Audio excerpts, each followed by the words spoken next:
There is this very specific, I guess you'd call it a specific kind of horror, like when you realize the enemy trying to kill you isn't actually your enemy at all. Right, they're something else entirely. Exactly. They're a 30-year-old biological weapon running on autopilot. That's so unsettling. Because, you brace yourself for a villain, someone with a motive or maybe a grudge. The reason to be shooting at you. Yeah.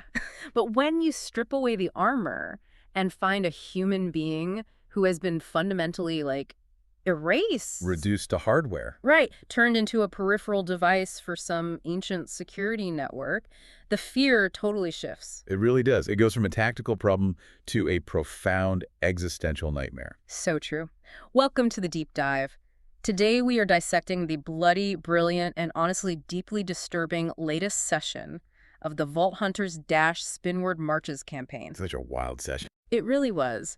Our mission today is to track the crew of the Astrella as they navigate this conspiracy, because it is rapidly evolving from a historical mystery into, well, an immediate struggle for their own minds. And the tonal whiplash in this session. I mean, that's what makes it such a compelling case study for us to look at. Oh, absolutely. The whiplash is crazy. Right. The players at the table, operating under the guidance of their game master, Charlie Smith III, they experience this incredible compression of genre. Yeah, going from one extreme to the other. Exactly. You have the classic, almost comforting family table chaos of a tabletop RPG, Right, the joking around, the banter. Yeah, but then it violently compresses into this hard tactical sci-fi combat. And then it just bottoms out. Right into absolute psychological horror. It's really a masterclass in stripping away player safety nets. Okay, let's unpack this. We have to start with the spatial and physical reality the crew finds themselves in. Which is not great. Not great at all. They have just narrowly escaped a completely suicidal firefight on a previous station.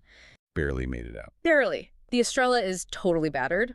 Their ship systems are malfunctioning. They are venting atmosphere. Basically doing a blind tactical retreat. Exactly, and they end up limping into K-13. Which is also known in the lore as the Lantern Graveyard Station. Right. It's this old deep space response asset support station, and they arrive with Commander Varric. Ah, Varric, the awakened captain. Yeah, the established command anchor of the Astrella. But looking at the mechanics of this arrival, I have a major point of contention regarding Varric. Oh, I think we all do. Right. The crew is highly suspicious of him, and frankly, they should be. 100%. Because Varric explicitly claims he has never set foot on K-13 in his life. Never been there. Never. Yet, the absolute microsecond the Astrella docks, the station's automated security AI, greets him. Just rolls out the red carpet? Yes. It recognizes his command anchor biometric signature. It literally opens the primary blast doors for him. Which makes no sense. None. A deeply paranoid, isolated military black site does not just open its doors because someone has a friendly face. No, it doesn't. And that contradiction serves as the architectural stress point for the entire session. It really hangs over everything. It does. The crew is trapped in a vice that is both physical and temporal. Okay, break that down for us. Well, on the physical axis, they're dealing with a failing life support environment. Right, the station is dying. Yeah. But on the temporal axis, they are drowning in the 30-year-old secrets of the overarching Panopticon project. Which Varric is totally connected to. Exactly. Commander Varric is a relic of that exact project. He spent 3 decades in cryostasis. So we have to look at the mechanisms of truth here. Is he actively lying about his history with K-13? Or is his memory compromised? Which happens in this setting. But the third option, and this is arguably the most terrifying one. There's infrastructural. Yeah.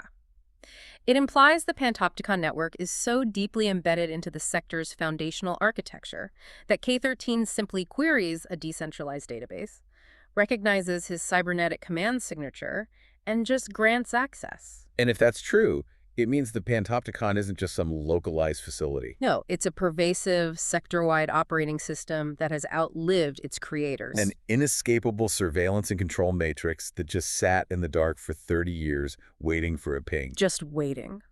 Which brings us to the physical reality of the Taurus ring on K-13. The environment there is brutal. Brutal is the word. The Astrella's initial telemetry sweeps return absolutely 0 life signs. Completely dead. The station is a tomb. It's running on a stabilized output of just 6% power. 6%? That is nothing. Right. And to put that in perspective for you, the listener, 6% power means the station has abandoned all comfort and non-essential processing. Survival mode only. Exactly.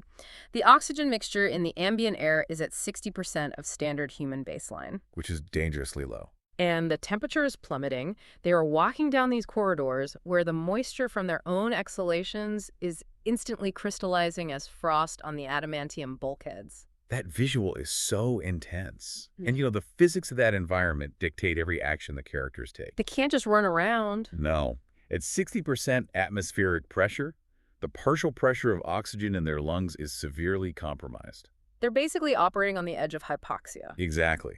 It forces the crew to rely on their back suit. which creates a whole other set of problems. Right. It creates this sensory deprivation effect. They're hearing their own heavy breathing, the mechanical whir of their suit's internal scrubbers. The clunk of their magnetic boots on the deck, Yeah. And the low power also means the artificial gravity plating is fluctuating. which sounds like a nightmare to navigate. It is.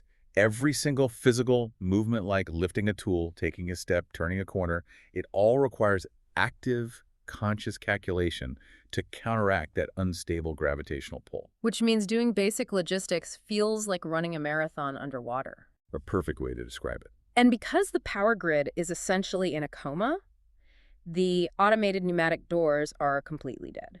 So they have to do it the hard way. Exactly. The crew, specifically Leo, Milt, Sakura, and Ruki, they are forced into manual labor. Just grinding it out. They are physically wedging pry bars into these massive reinforced bulkheads, levering them open inch by inch. Exhausting work. And they are pulling empty cryopods out of storage bays and hauling them onto grab sleds just to strip them for salvageable parts to fix the Astrella. It's gritty, blue-collar survival work in pitch darkness. And the brilliance of forcing the characters into that manual labor is how it manipulates the psychology of the players themselves. Oh, totally. The metagame aspect of it. Right. When you are rolling dice to pry open a door or discussing the load-bearing capacity of a grab sled to haul scrap metal, you're engaging in routine. And routine feels mundane. Yes. And in the context of a role-playing game, the mundane feels safe. They're complaining about the heavy lifting. They're engaging in intra-party banter. They have subconsciously categorized K-13 as a scavenging map. Completely lowering their tactical guard. Exactly.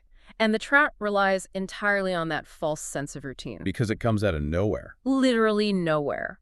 Without a single warning klaxon, without a preliminary sensor ping, the environment violently shifts. The power spikes. Yes. The dead, frost-covered terminals lining the corridor walls suddenly surge. The station's power grid spikes from that stable 6%, dipping to a critical 2%.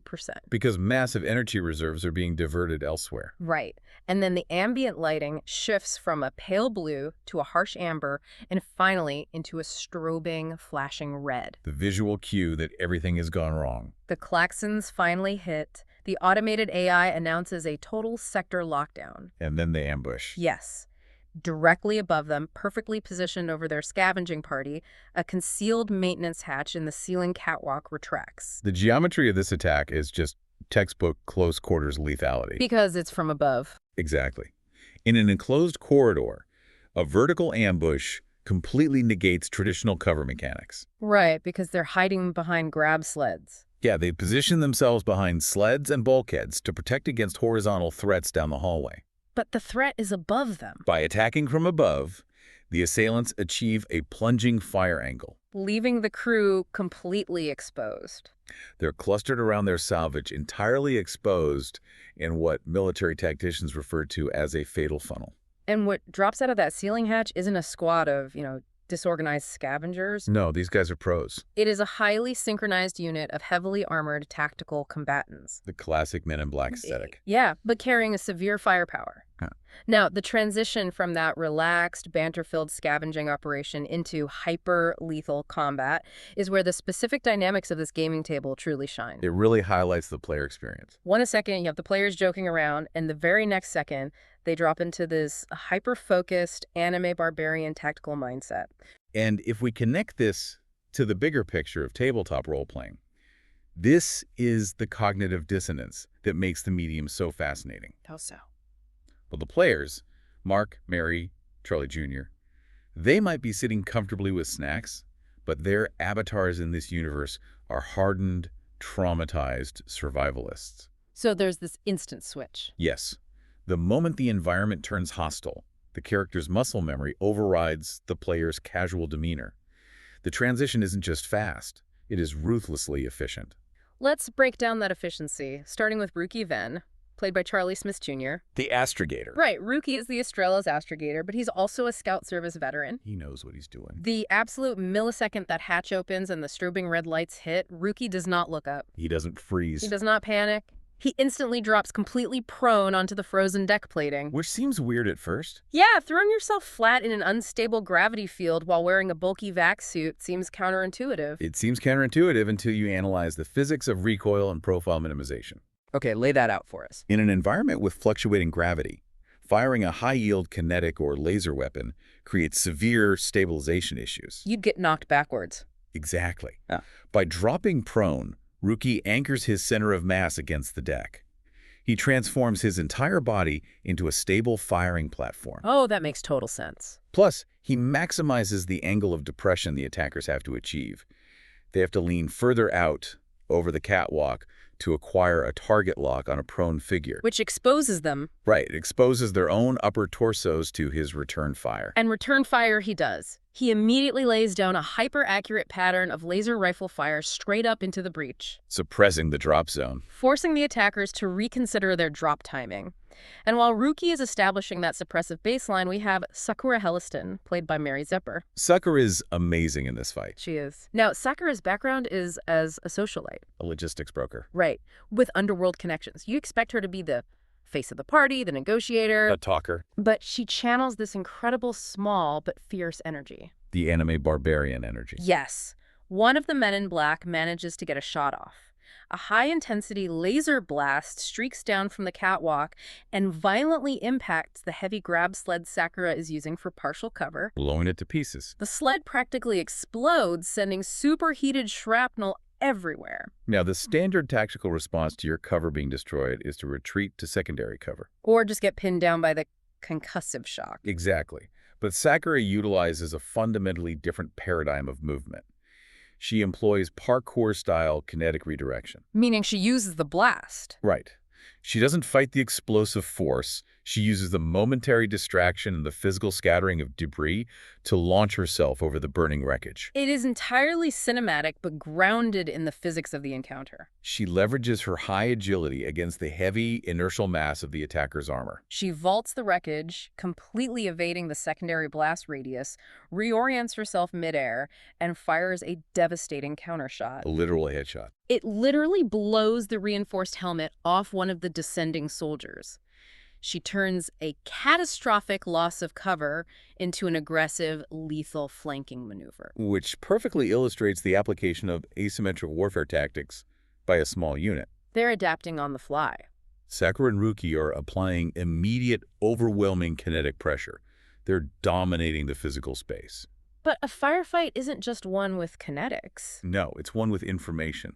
And this is where the analytical elements of the crew dismantle the ambush. Enter Leo, the Vector Catalyst, played by Mark Zipper. The intelligence operative. Yes.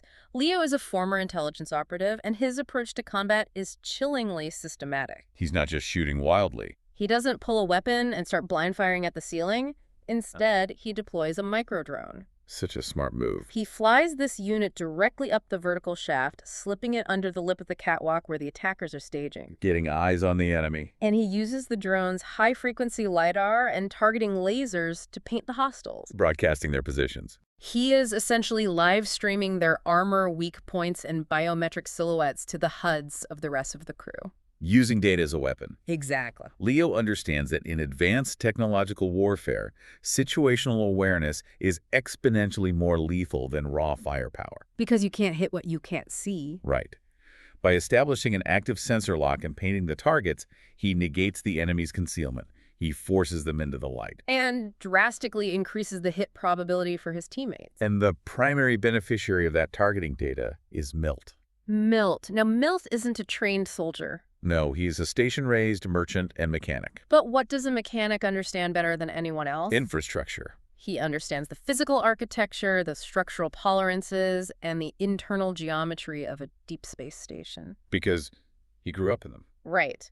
Milt looks at the targeting data Leo is feeding him. He looks at the adamantium struts of the catwalk, and he calculates the exact angles of deflection and penetration. Doing the math in real time. He takes these incredibly methodical clinical shots from behind a structurally sound bulkhead. He isn't spraying fire. No, he is surgically dismantling the structural supports around the attackers or finding the exact seams in their plating, It's an application of environmental mastery.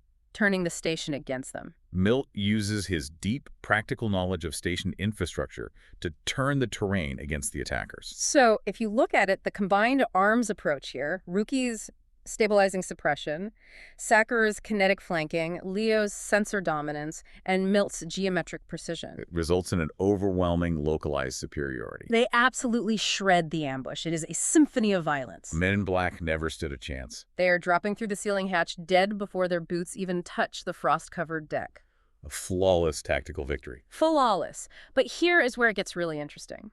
The adrenaline of the firefight burns off, the red strobes stop, and the true horror of the session begins to settle in. Because the fight was just the preamble. Exactly. The climax of this encounter isn't the gunfight, it's the aftermath. The autopsy. Yes, when the crew secures the perimeter, throws these heavy armored bodies onto a grab sled, and drags them back through the vacuum of the station into the Astrella's medical bay. The transition from the high-octane kinetics of a firefight to the clinical, silent environment of an autopsy is deeply unsettling. It's a huge shift in tone. It strips away the heroism of survival and forces the characters to intimately examine what they just killed. And what they find is shocking. When Milt and Leo begin the dissection procedures, the medical scans immediately flag a series of severe biological anomalies. The first thing they notice is the absolute absence of blood. Right. When they cut through the subdermal layers beneath the armor, the tissue doesn't bleed.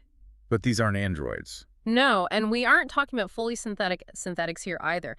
The DNA sequencing confirms these are human beings, or at least human-derived biological organisms. But their vascular systems have been completely overhauled. Overhauled is an understatement. Their flesh is heavily, brutally integrated with Tech Level 13 cybernetics. We really need to define exactly what Tech Level 13 implies in this universe. Because it's not just a cool robotic arm. No, it fundamentally separates commercial enhancement from military-grade atrocity. At lower tech levels, say TL9 or 10, a cybernetic enhancement is an accessory. Like a tool. Right. It might be a retinal overlay that projects data onto your cornea, or a prosthetic limb that responds to muscle twitches. It works in partnership with the human body. But TL13 is different. Tech Level 13 cybernetics of this specific crude design operate on a paradigm of biological override. Override, that is the perfect word for it. The medical scans reveal that these heavily modified humans weren't a standing garrison patrolling the station. They weren't awake. They weren't eating in a mess hall or sleeping in barracks. They were biological weapons stored inside those exact same cryostasis pods the crew was casually moving around earlier just to scavenge parts. Literally just meat on a shelf. Meat on a shelf.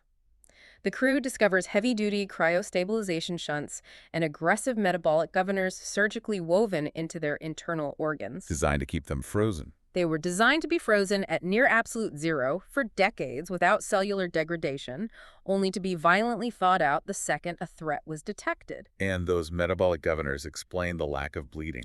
What were they pumping through their veins? Their circulatory systems are filled with oxygenated fluorocarbon gels and clotting agents designed for deep freeze, not standard hemoglobin. That is just so gruesome. But the physiological modifications pale in comparison to the neurological desecration Milt and Leo uncover when they examine the cranial cavities. This is the part that genuinely turns the stomach. They don't find a functioning human brain making complex decisions. They find an identity suppression scaffold, An emotional response dampener. a command obedience gate. The original neural pathways of these people have been fundamentally hijacked. To understand the mechanics of the identity suppression scaffold, we have to look at the brain not as an organ, but as a hard drive. Okay, so they partitioned it. Exactly. The architects of the Panopticon project didn't simply lobotomize these people. A lobotomy destroys processing power, and they needed these units to possess human tactical reasoning, spatial awareness, and motor skills. They needed them to be capable fighters. Right. Instead, they partitioned the hard drive. They walled off the person. They created an impenetrable cybernetic firewall inside the brain. Yes. The individual's original identity, their memories of childhood, their personality, their capacity for empathy, all of that is locked in a secure, suppressed partition. So it's still in there. It is still there, technically, but the primary operating system has been replaced by a network node. The optic nerves have been bypassed entirely. The K-13 security AI isn't speaking to them through an earpiece. No, it is feeding targeting data, spatial geometry, and kill commands as raw, subconscious thought directly into their motor cortex. They were taking wireless binary orders from a 30-year-old computer program. Their biological capacity for pain was chemically and electrically suppressed. They could not experience fear, they could not hesitate. They were algorithmic determinism made flesh. And that is the philosophical terror of the Panopticon project. It is the ultimate loss of agency. What kind of institution views human consciousness as an inconvenient operating system that needs to be overwritten? A very dark one. These individuals were almost certainly not volunteers.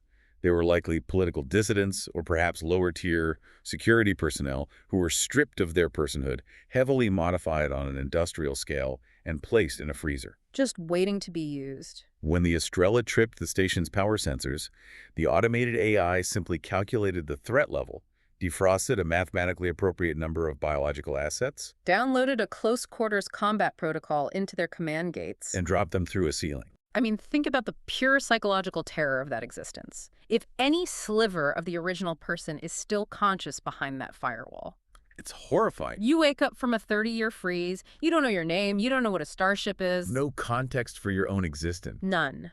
All you experience is a cold, mathematical prompt echoing in your hijacked neurons, compelling your body to move forward, raise a rifle, and defend a hallway until your physical form is catastrophically destroyed. You are a peripheral device, a fleshy drone. It completely recontextualizes the ambush. It really does. Sakura, Ruki, Milt, and Leo didn't execute a squad of elite villains. No, they euthanized a group of profound victims. And strategically, this discovery casts a massive, terrifying shadow back onto Commander Varric. Right, because Varric is a product of this exact same technological era. He was subjected to the same cryostasis protocols. He serves the same overarching Panopticon architecture. If the Panopticon masters are capable of partitioning a human brain and installing a command obedience gate in their foot soldiers, Does Varric have a hidden network node in his own skull? are his memories of never visiting K-13 actually true?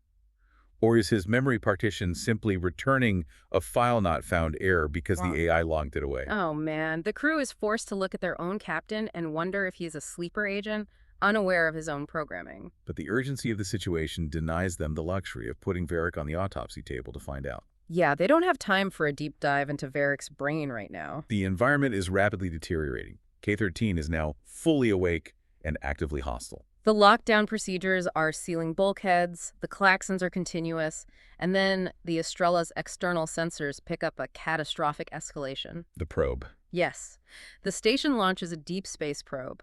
A heavily encrypted, high-velocity transmitter probe violently ejects from a concealed silo on the Taurus ring and instantly jumps out of the system. It's a distress beacon. It is flying blindly into the network to alert whatever is left of the Panopticon masters that K-13 has been compromised. Biological assets have been neutralized. And the Astrella is currently sitting in their docking bay. The ticking clock just hit zero. The crew realizes they cannot just leave. They have to vanish entirely. The tactical problem here is one of forensic tracking. In this universe, a jump drive doesn't just quietly teleport a ship. It's not a gentle process. No, it rips a micro-tear in space-time, transitioning the vessel into jump space. That process leaves a highly specific, measurable energy signature, a temporal wake. So if they just run away, they leave a trail. If the Astrella simply jumps away, the probe has already recorded their trajectory, and the Panopticon masters will merely follow the breadcrumbs. They will track the jump signature directly to the crew's destination. They have to spoof the sensors. They have to fake their own death. And the plan they come up with is a cocktail of brilliant engineering and absolute unhinged desperation. It's a wild plan. Look at the mechanics of faking a jump. They have this dead, 10-ton shuttle they captured in a previous engagement sitting in their cargo bay. Milt and Leo get to work. Yeah, Milt, the mechanic, and Leo, the intelligence operative, realize they can't just pack the shuttle with explosives. A standard chemical or kinetic explosion looks nothing like a jump drive initiation. Exactly. To fool a highly advanced paranoid surveillance network like K-13, the decoy must replicate the complex physics of a collapsing jump bubble. They have to mimic the Alcubierre-like metrics of space-time distortion. So they strip out salvaged jump drive parts, they rig high-yield energy capacitors. They have to program the shuttle's venting systems to release superheated plasma in a highly specific toroidal shape. Like a donut of expanding energy. Yes, that mimics gravitational lensing. They have to perfectly calibrate a radiation burst to match the exact particle scatter of a catastrophic jump drive failure. And grimly, they likely pack the shuttle with some of the leftover organic material from the autopsied men in black. Oh man, just to ensure the station's sensors register vaporized biological matter in the blast radius. To really sell it. Uh, But it is an incredibly dangerous calculation. because of the timing. If the timing is off by a fraction of a second, the station's AI will recognize the deception. They launch this rigged shuttle into the surrounding debris field of the Lantern Graveyard. They program it to detonate at the precise microsecond the Astrella's real jump drive engages. They essentially use a bomb to erase their footprints. The shuttle violently implodes, creating this massive, blinding sphere of exotic energy. And while the station's sensors are completely blown out by the flash, reading it as a catastrophic engine overload that destroyed the Astrella, The real ship slips through the microtear and dives into the blind void of jump space. it is a flawless execution of a dead man's gambit. But as any veteran of the Spinward marches will tell you, when you run blind into jump space, you don't get to choose where you land. You trade an immediate lethal threat for an unknown destination. And in Traveler, spending a week traversing the strange, non-dimensional void of jump space gives the crew time to stew in the psychological trauma of the autopsy. Right, they have a week of silence to think about the meat puppets. But that week of silence ends abruptly. Very abruptly. When they finally drop out of the void, translating back into normal space, the transition is visually and emotionally jarring. They don't emerge into the comforting light of a yellow sun. No. The viewports of the Astrella are instantly flooded with the heavy, oppressive crimson light of an M-class red dwarf star. They have arrived in the Riverland system. And the visual of that red light washing over the Astrella's bridge is just a brilliant piece of environmental storytelling by the GM. It signals a complete paradigm shift. They have transitioned from the cold, dead, black and gray vacuum of the K-13 graveyard into a heavily populated, highly organized, blood-red system. Riverland is a jewel of the Zodani consulate Now we need to talk about the socio-political reality of Riverland. because it changes everything about how they operate. Exactly. The Zodani consulate is a massive interstellar power, and they operate on a fundamental philosophy of intense, structured harmony. Riverland is a high-population world.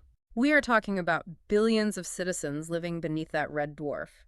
It operates at tech level 9, so it's highly advanced. A bustling hub of commerce and industry. But the defining characteristic of Riverland that instantly changes the crew's operational capacity is its law level. Yes, Riverland operates under a strict law level 9. And a law level 9 is not just a high police presence. It represents a pervasive, culturally ingrained system of absolute control. At law level 9, the possession of any weapon from a laser rifle down to a concealed kinetic sidearm outside of a private residence is strictly prohibited. And the enforcement mechanism isn't just cops on the beat. It's way beyond that. It implies a planetary and orbital sensor grid so incredibly dense that it tracks the microvibrations of a kinetic firing mechanism. Or the thermal bloom of a laser battery charging. So think about our crew. These are people who literally just survived an orbital ambush by utilizing high-frequency LiDAR drones, military-grade laser suppression, and parkour combat maneuvers. They were heavily armed, paranoid survivalists. And they have just parked their ship in a system where walking down the street with a sidearm will get them instantly flagged, tracked, and arrested by a faceless, highly efficient bureaucracy. They have traded a lawless, shoot-to-kill environment for a system governed by absolute suffocating red tape. The psychological friction is immense. They have to disarm, they have to lower their physical defenses while knowing the Panopticon is theoretically searching for them. And the system wastes absolutely no time asserting its bureaucratic dominance. This next detail is a masterstroke of cosmic irony. It really is. The Astrella's engines haven't even fully cooled from the jump. They're still taking in the red light of the star, and the automated orbital traffic control system of Riverland pings their comms. It sends a highly formal, incredibly dry, automated message. It basically says, "Welcome back to Riverland space. Please note, your vessel's transponder code carries an outstanding balance of 1,500 credits in back taxes, impound fees, and docking penalties accrued over 31 years of inactivity. Please remit payment immediately to avoid seizure. It's a brilliant moment of gallows humor. A parking ticket from hell. It grounds the epic scale of the sci-fi universe in the inescapable reality of administrative debt. No matter what ancient cybernetic horrors you are fleeing, the taxman is mathematically patient and always waiting. But critically, from a narrative perspective, it confirms their worst fears. It does. The Astrella's transponder code, and by extension, Commander Virek's operational history, was actively known and documented in this Zudani system 3 decades ago. The conspiracy spans borders. The levity of the parking ticket provides maybe a 10-second reprieve. Because while they're looking at this tax bill, the primary comms array receives a secondary transmission. And this one isn't automated traffic control on a public bandwidth. No, it is a highly compressed, deeply encrypted, targeted data packet. It slips straight through the Astrella's civilian firewalls. The arrival of an encrypted, targeted packet in a highly regulated system implies state-level actor involvement. The contents of that message instantly shatter whatever momentary relief the crew felt about escaping K-13. I'm going to read the translation of the data packet exactly as the crew received it, because the specific phrasing is calculated to inflict maximum psychological distress. Lay it on us. It reads, Vector 4 trace reacquired. Signal age, 3 hours. Status, alive, sedated. Custody type, protective cognition review. Location, Riverland high orbit. Transfer authority valid. Review deadline, 9 hours. Every single word in that transmission is loaded with institutional menace. We have to dissect it, starting with the subject identifier, Vector 4. Right. For the crew, Vector 4 isn't a piece of cargo. Vector 4 is the operational designation for Iris Hale. Iris, played by Lizzie Bertrand. Exactly. Iris is the Astrella's primary planetary scientist. She is a field researcher who specializes in anomalous environments and strange stellar phenomena. She wasn't present during the scavenging operation at K-13. She had been missing, operating on her own trajectory. And this message abruptly ends the mystery of her whereabouts. She isn't just missing. She has been captured by state authorities, and she is currently being held in a high-orbit detention facility directly above their heads. The status update alive, sedated, is where the anxiety truly spikes. Because of what they just saw. When you consider the horrors Milt and Leo just uncovered on the autopsy table, the industrial cybernetics, the suppressed identities, the bodies kept on ice. The concept of their own crewmate being chemically restrained and unconscious in a medical bay is profoundly triggering. It invokes the immediate fear of modification. But the true existential threat of this transmission lies in the custody classification. Protective cognition review. Okay, a protective cognition review. It sounds like standard sanitized human resources jargon. It sounds like she's being forced to watch a training video or something. Right, but knowing the Zudani consulate, I'm assuming this involves forced, deeply invasive telepathic intervention. It goes far beyond mere intervention.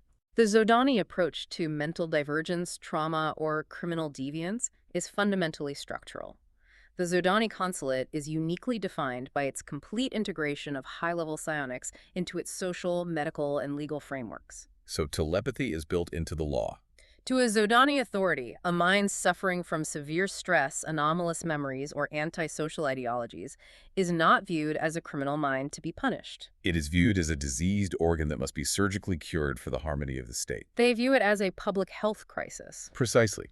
A protective cognition review, or PCR, is a completely legal, highly regulated medical and judicial process within their society. How does it actually work? When an individual, in this case Iris Hale, is flagged for a PCR, they are placed in a chemically induced coma. Teams of highly trained, government-sanctioned telepaths map the neural pathways of the subject's brain. They identify the source of the disease. Which could be a traumatic memory, a dangerous secret, or a rebellious personality trait. And then they perform a psychic lobotomy. They utilize forced neuroplasticity. They don't use scalpels. They use psionic force to literally rewrite the synaptic connections. They erase the offending memories. They smooth out the trauma. In severe cases, where the core identity is deemed irredeemably toxic to the social harmony, they will completely wipe the subject's personality. Oh, man. They will build a new, compliant, healthy identity from scratch and implant it into the empty vessel. And the worst part is, the Zodani truly believe they are performing an act of profound mercy. They believe they are saving the individual from the torment of their own mind. But to the individual and to the crew of the Astrella, it is the ultimate violation. It is the complete systemic erasure of personhood. It's the Panopticon horror all over again. But instead of crude cybernetics and command gates, it is being done smoothly, legally, and telepathically by a benevolent bureaucracy. Thematic resonance. The entire session has been a meditation on the fragility of identity. First, they face the brutal physical erasure of the K-13 soldiers. Now, they are facing the clean, institutional erasure of their friend. So what does this all mean for the structure of the campaign?